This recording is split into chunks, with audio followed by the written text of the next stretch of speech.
लगभग सरकारी जितने विभाग हैं सबको चुनावी तोहफे दिए नीतीश कुमार की सरकार ने। वित्त रहित शिक्षा नीति कैसे पिछड़ गई सर?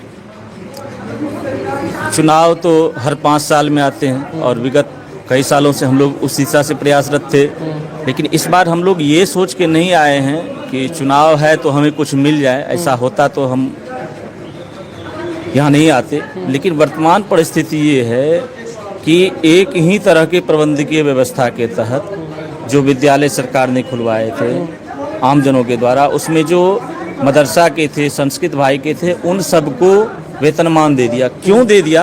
क्योंकि सरकार को पता चल चुका था कि ये जो हमने अनुदान की रीति, ये जो वित्त रहित विद्यालय खोला था, इनमें जो है त्रुटियां पाई जा रही है।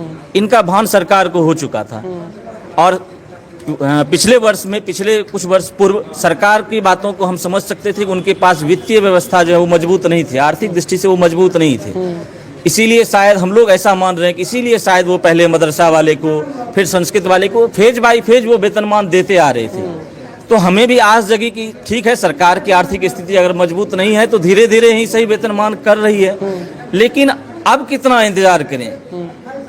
विगत वर्षों में आपने सभी विभागों को जब कर दिया गया, हमारे तरह के जो विद्यालय थे मदरसा और संस्कृत विद्यालय को कर दिया गया, और अब फिर सिर्फ हम ही छूटे हुए हैं। वो भी ऐसी स्थिति में छूटे हुए हैं जहां आप ये बहाना नहीं बना सकते हैं कि हमारी आर्थिक स्थिति कमजोर है। आपकी सरकार केंद्र में भी है और राज्य में भी है। और आपने जो शिक्षा बजट एक पेश किया है 66,000 करोड़ का, उस 66,000 करोड़ में हम लोगों ने एक डिस्क्रिप्शन बना के दिया भी है कि आप जो हमको अनुदान देते हैं उसको अगर आप बैलेंस कर लें तो आप अगर 1% से 1.5% राशि उसमें से अगर हमारे ऊपर खर्च करें, सालाना आपको ज़्यादा नहीं, लगभग 600 करोड़ 700 करोड़ का बजट आता है आपको, तो हम तीनों तरह के जो विद्यालय हैं, माध्यमिक, इंटर और डिग्री, सबको एक नियत वेतनमान उसके खाते में मिल जाएगा और हमारी भी आर्थिक स्थिति सुधर जाएगी। लेकिन ये मनवाने के लिए हम लोग पिछले 19 दिन से लगे हुए हैं। सरकार हमारी बातों को मान रहे हैं, समझ रहे हैं। जितने भी प्रतिनिधिमंडल उनके आ रहे हैं, MLC या अन्य कोई भी, सभी हमारी बातों को जायज मानते हैं। मीडिया में कहते हैं कि आपकी मांग जायज है। मैं आपकी मांग का समर्थन करता हूं और आश्वासन देता हूं कि आपका ये काम जल्द से जल्द होगा। लेकिन चूंकि आश्वासन पिछले कई वर्षों से मिलता आ रहा है, इसलिए हम लोग शांतिपूर्ण ढंग से, लोकतांत्रिक ढंग से अपना आंदोलन जारी रख रहे हैं और सरकार से चाहते हैं कि वो आचार संहिता लागू होने से पूर्व हमारे लिए जल्द से जल्द वेतनमान की घोषणा कर दें। लेकिन एक दबाव ये भी है कि हमारा जो भूख हड़ताल है वो पिछले 7 दिन से चल रहा है। हमारे साथी जो हैं वो, उनकी शारीरिक अवस्था जो है वो खराब होती जा रही है। मैं चाहता हूं कि सरकार इसका संज्ञान लें और जल्द से जल्द हम लोगों के लिए एक ऐसी घोषणा करें जिससे हम लोग सकुशल यहाँ से घर जा पाए। धरना या अनशन करने के लिए सरकार ने एक जगह डिक्लेयर की है, गर्दनी बाग में, और आप लोग न गर्दनी बाग में हैं न गांधी मैदान में हैं। एक ऐसे जगह है जो सरकार के लिए धरना स्थल के रूप में तो चिन्हित नहीं है। देखिए, पुराने जमाने में एक कहावत हुआ करता था कि अगर देना होता है तो सामने वाले को बोलते हैं कि अरे इसको दे देना, और जब नहीं देना होता है तो मुंह से बोल रहे हैं अरे इसको दे देना, हाथ कर रहे हैं ऐसे ऐसे नहीं देना। तो सरकार अगर चाहती है कि हम आंदोलनरत जगह पर आंदोलन करें तो हमको उसकी परमिशन दे। हमने उस परमिशन के लिए आवेदन दिया हुआ है। और दूसरी बात, आंदोलन के लिए भी परमिशन नहीं मिल रही है। दूसरी बात, आपने कहा कि आप गांधी मैदान क्यों नहीं आ रहे हैं, सार्वजनिक जगह है। बहुत सही बात आपने कही। हम लोग पिछले 5 दिन तो वहां रहे, गांधी मैदान में ही अनशन किए और शांतिपूर्ण ढंग से किए। किसी पर कहीं किसी तरह की वायलेंस नहीं, हम लोगों ने कोई ऐसा वक्तव्य या ऐसा कोई घटना नहीं, अप्रिय घटना नहीं किया है। लेकिन फिर भी 5 दिनों के बाद सरकार पर इतनी दबाव बढ़ी कि ये लोग अगर ऐसे में कुछ हो जाएगा, हम लोग वेतनमान नहीं दे रहे हैं, सारी जवाबदेही हमारी होगी, लेकिन वो लेना नहीं चाहते। ऐसे में वो परोक्ष रूप से, ये हाथ हिलाने वाली बात, परोक्ष रूप से ADM स्तर से, DM स्तर से चिट्ठी जारी कर रहे हैं और हमारे ऊपर पुलिस फोर्स का दबाव बनाया जा रहा है कि आप गांधी मैदान में आंदोलन नहीं कर सकते हैं, आप कहीं अन्यत्र जाइए। ऐसी स्थिति में हम कहाँ जाएं? हम जदयू कार्यालय, BJP ऑफिस, सड़क पर, हर जगह तो जा ही रहे हैं, लेकिन अभी भी हम छोड़ने वाले हैं नहीं। चाहे वो जगह दें या ना दें, हम सरकार के से मांग करेंगे कि वो जल्द से जल्द हमारे लिए वेतनमान की घोषणा कर दें, अन्यथा हम लोग पटना छोड़ के जाने वाले नहीं हैं। सर, माध्यमिक, इंटरमीडिएट और डिग्री कॉलेज की संख्या, वित्त रहित वालों की संख्या काफ़ी है पूरे बिहार में, लेकिन यहाँ जो उपस्थित लोग दिख रहे हैं वो उंगलियों पे गिने जाने वाले हैं। जी, आपका कहना सही है कि इनकी संख्या काफ़ी अधिक है। 1400 से प्लस विद्यालय हम लोग हैं तीनों मिला करके, सिर्फ माध्यमिक में ही 715 हैं। लेकिन आप भी समझ सकते हैं, चूंकि ये धरना स्थल नहीं है तो हम लोग 3-3 फ्लोर में यहाँ पर बुक हैं, और भी फ्लोर में आदमी बैठे हुए हैं सभी, और कुछ घूमने गए हुए हैं। जब हम गांधी मैदान जाते हैं या कहीं और अन्य जगह जाते हैं तो सभी एकत्रित होकर के बड़ी संख्या में जाते हैं। अभी हमारे साथी ऊपर में हैं, इसीलिए आपको एक जगह पे हम कितने लोगों को आपको दिखा सकते हैं, इसीलिए यहाँ ऐसे लग रहे हैं। तो हमारे पास ऐसे नहीं कि संख्या बल की कमी है। दूसरी बात, हम संख्या बल की बात कर ही नहीं रहे, हम तो आपसे निवेदन कर रहे हैं कि आप हमें वेतनमान दे दें। वेतनमान अगर नहीं देंगे तो हम अपने संख्या बल का पावर दिखाएंगे कि हम क्या कर सकते हैं। आपका परिचय? मेरा नाम कुंदन कुमार हुआ, मैं कामाख्या हाई स्कूल पूर्णिया से हूँ। वित्त रहित शिक्षा नीति के खिलाफ आप लोग यहाँ बैठी हैं, सरकार से क्या मांग है? सरकार से वेतन मांगे। सरकार, इसी सरकार नीतीश कुमार ही ने हम लोग को अनुदान दिया था, इन्हीं से उम्मीद है कि ये भी वेतन मांग करेंगे, यही करेंगे। और हम लोग बहुत उम्मीद करते हैं कि सरकार जल्द से जल्द हम लोग की मांग पूरी करे, इसलिए कि बहुत सारे भाई बहन मेरे जो हैं जो अनशन पे बैठे हैं, तो सरकार कुछ तो रहम करे उन पे। देखिए, और हम लोग पर कि अभी तक 40 साल से बिना वेतन के हम लोग काम कर रहे हैं, और जो सरकार के थ्रू अनुदान दिया जाता है वो भी प्रबंधक की तरह बंदर बाट हो जाता है, वो हम लोग तक आता ही नहीं। हम लोग के तक आते आते वो बहुत थोड़ा सा मिलता है, इसीलिए अनुदान को अब बंद करें, वेतनमान कर दें, अनुदान नहीं चाहिए। वित्त रहित शिक्षा की व्यवस्था जगन्नाथ मिश्रा ने की थी। जगन्नाथ मिश्रा से लेकर के आज नीतीश की सरकार आते आते बीच में 3-4 मुख्यमंत्री बने। उस समय आप लोग न आंदोलन किए, नीतीश जी के भी लगभग 20 साल से सरकार चल रही है, ऐन मौका पर जब चुनाव का समय है तब आप लोग आंदोलनरत हैं। क्या चुनाव के समय यह एक दबाव की लड़ाई है? नहीं, देखिए, इससे पहले भी हम लोग धरना दिया, लेकिन सरकार सुनी ही नहीं। लेकिन जब अभी इसलिए हम लोग कर रहे हैं कि नीतीश कुमार ने अनुदान दिया था, तो इन्हीं से उम्मीद है कि ये वेतनमान करेंगे, इसीलिए एन टाइम पे कि अब चले जाएंगे तो फिर कौन करेगा, पता नहीं। इसीलिए हम लोग कर रहे हैं कि ये दे दें हम लोग को वेतनमान।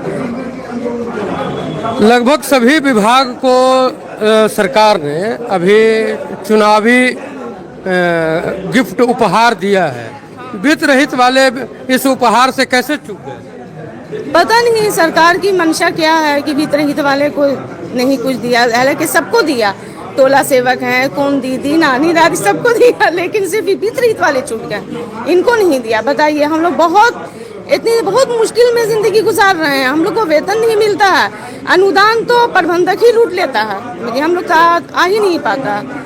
आपने भी कहा कि लगभग 40 साल से बिना वेतन का आप लोग काम कर रहे हैं, घर परिवार कैसे चल रहे हैं? बच्चे लोग का कैसे पालन पोषण, शिक्षा दीक्षा हो रहा है? कैसे चलेगा? किसी तरह से ऐसी खींच तान की जिंदगी गुजर रही है, और का ट्यूशन पढ़ा देते हैं, कुछ कर देते हैं बच्चे लोग को, उसी से मतलब बच्चे का गुजारा हो जाता है, और क्या। आपका परिचय? मैं नीलोफर जहाँ Pahlavi PMS college Bihar Sharif से। बिहार शरीफ, नालंदा। आप नीतीश जी के जिला से हैं? जी हाँ, नीतीश जी के बाद भी धरना देना पड़ रहा है। उसके बाद भी धरना देना पड़ रहा है, नीतीश जी कुछ भी नहीं हम लोग का सुध दे रहे हैं। कैसे आप लोग 7 का 7 विधायक जिता देते हैं? नहीं, देखिए, इस बार देख लेते हैं, अगर नहीं किए तो फिर तो इनको वोट देंगे ही नहीं हम लोग, बिल्कुल नहीं। शिक्षा नीति के खिलाफ आप यहाँ बैठी हैं, क्या सोच रखती हैं? क्या सरकार आपके मांग को इस चुनाव के पहले मान जाएगी? जी हाँ, जरूर मानेंगे नीतीश कुमार। अनुदान भी वही दिए हैं और वेतनमान भी वही करेंगे, इसी आशा से हम लोग आए हैं। यही उम्मीद है मेरा कि वही इस बात को सुनेंगे और हम लोगों की मांगों को पूरी करेंगे। पिछले कई दिनों से आप लोग पटना में डटी हुई हैं, क्या सरकार के एक भी प्रतिनिधि आप लोगों से मिले? नहीं मिले। नहीं। तो जब वो मिलने को तैयार नहीं तो कैसे उम्मीद करती हैं कि आपको अनुदान से वेतनमान हो जाएगा? देखिए, अनुदान वो दिए हैं और उन्हीं से आशा है, जब सब चीज़ संस्कृत मदरसा सबको किए हैं टोला से सभी को किए हैं। कुछ ना कुछ मदरसा और संस्कृत को तो वो लोग ये हो गए ना, सरकारी राजकीय कर्मचारी है, इसलिए उनको वेतनमान मिलता है। तो हम लोगों को ये छात्रा है वो डॉक्टर इंजीनियर सरकारी बनी है कि नहीं बनी है? बनी है ना, तो वही है। कहने का मतलब ये है कि आपने जो बगीचा लगाया उसको सरकार मान रही है कि ये बगीचा है, लेकिन मालिक को वो अपना नहीं रहे हैं। मालिक को उसको अपनाना पड़ेगा इस बार। जी, आचार संहिता लगने से पहले उसको अपनाना पड़ेगा। आपका परिचय? किरण कुमारी, कहाँ से? जयनगर महिला कॉलेज से हैं। इस शिक्षा नीति के खिलाफ आप लोग पटना में कई दिनों से डटे हुए हैं, क्या उम्मीद करते हैं सरकार आपके मांग को मान जाएगी? बिल्कुल मानेगी सरकार, इस वजह से कि इसका समस्या का बहुत लंबा हो गया, जो ये समस्या से जूझ रहे हैं। माननीय मुख्यमंत्री महोदय ने जो बिहार में चौतरफा विकास किया है, उस विकास को देखते हुए लगता है कि इनका भी विकास इस बार होना तय है। अगर आपके माध्यम से माननीय मुख्यमंत्री महोदय मेरी बात को सुन रहे हैं तो मैं उनको बता देना चाहता हूं, इस बिहार के किसी क्षेत्र में आपने किसी का दर्द नहीं छोड़ा है, सबों का दर्द का निवारण किया है। बस एक वित्त रहित छूट गए हैं, इसके दर्द का निवारण कर दें ताकि उनका हमेशा हमेशा के लिए आदमी जो है, मान लीजिए कि 2008 से जो उन्होंने अनुदान देना शुरू किया है, जो दे रहे थे भिक्षा रूपी अनुदान, जो पर्याप्त मात्रा में नहीं है और प्रबंधन के माध्यम से हम लोगों के पास आधा अधूरा पहुंचता था, उसमें बहुत सारी त्रुटियां रह गई हैं। जिस त्रुटि को दूर करने के लिए यह आंदोलन लगभग 19 दिन से चल रहा है, ताकि माननीय मुख्यमंत्री महोदय, आप बहुत अच्छे विकास पुरुष के नाम से जाने जाते हैं और आज तक ऐसा मुख्यमंत्री बिहार को नहीं मिला है जो इतने लंबे अरसे से और इतना विकास के चारों तरफ जो है कार्य किया हो। तो उनसे हम आग्रह करेंगे कि इस वित्तरहितों का दर्द का निवारण करें, ताकि उनका जो है जिस तरह से 2008 से कंटिन्यू सारे वित्तरहित कर्मी के बच्चे और उनके परिवार, और एक परिवार मान लें कि जो है 60,000 अगर कर्मी थे तो एक परिवार में 10 आदमी के हिसाब से आंकड़ा लगा लीजिए कि इतने सारे वोटर उनके कंटिन्यू 2008 से कंटिन्यू आज तक उनका वोटर बन के रहे हुए हैं और कंटिन्यू उनको वोट करते आ रहे हैं, जिसके कारण वो आज तक मुख्यमंत्री के पद पर बने हुए हैं और इसके बाद भी बनने के पूरी चांस है। चूँकि ये वित्तरहित कर्मी अब टूट चुका है, इसके सारे समस्याओं का हल बस एक माननीय मुख्यमंत्री महोदय हैं और उनसे आशा ही नहीं पूर्ण विश्वास भी है कि वो इस बात को संज्ञान में लिए भी हैं और हम लोगों को पूरा तरह से विश्वास है कि इसका निवारण इस बार करके ही अगले चुनाव में जाएंगे, ताकि हम भी उनको किसी तरह से शिकायत का मौका नहीं दें।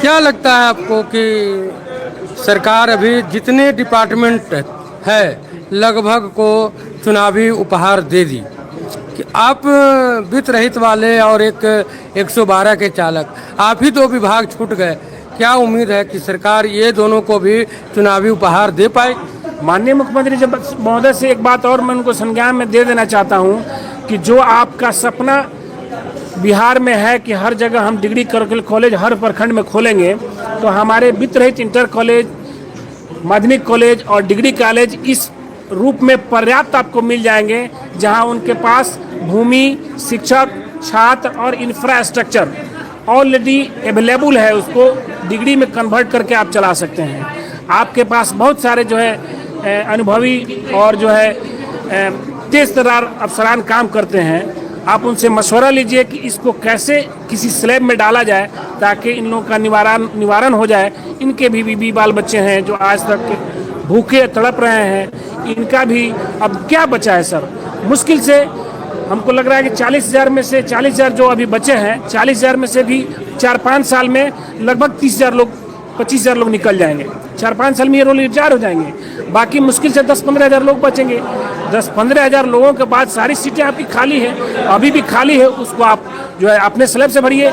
इसमें SC, ST, OBC और जो है माइनॉरिटी और जो है उच्च वर्ग के लोग भी हैं जो संस्कृत पढ़ाते हैं, सारे वर्ग के लोग इसमें समाहित हैं, सारे वर्ग के लोगों के द्वारा इसमें जो है शिक्षा ज्ञान दिया जाता है। ठीक है, तो उनको इस पर संज्ञान लेना चाहिए, अपने अफसरान से बैठ करके इसमें मशवरा करें कि किसी स्लैब में इनको डाल करके इनको एक फिक्स वेतनमान दिया जाए ताकि सारे कर्मी अपने भी बाल बच्चों के साथ बाकी का जीवन जो टूटा फूटा बचा है, अब उसको टूटा ही फूटा है समझिए, कि बाकी का जीवन जो टूटा फूटा है वो अच्छे से गुजारा करके आपका जो है गुणगान करे। आपका परिचय? मेरा नाम मोहम्मद अली हुआ, मैं चंपारण से हूँ। वित्त रहित शिक्षा नीति के को समाप्त करने के लिए, बिहार के राजकीय कलंक को मिटाने के लिए बिहार के कर्मचारी जो शिक्षक वित्त रहित शिक्षा से जुड़े हैं, वो शिक्षक हों या शिक्षकेतर कर्मचारी हों, पिछले 9 सितंबर से ही पटना में डटे हुए हैं, लेकिन सरकार के जनप्रतिनिधि उनसे मिलने तक को तैयार नहीं हैं। ये लोग गांधी मैदान में गांधी मूर्ति के पास आमरण अनशन किए, वहाँ से भी इन्हें उठा दिया गया। गर्दनी बाग में इन्हें बैठने के लिए परमिशन नहीं दिया जा रहा। आखिर क्या वजह है कि एक तरफ सरकार सभी विभाग को उपहार पर उपहार दे रही है और दूसरे तरफ शिक्षा विभाग को काम को, शिक्षा के स्तर को बढ़ाने में लगे ये वित्त रहित शिक्षक शिक्षकेतर कर्मचारियों को ये इग्नोर कर रही है।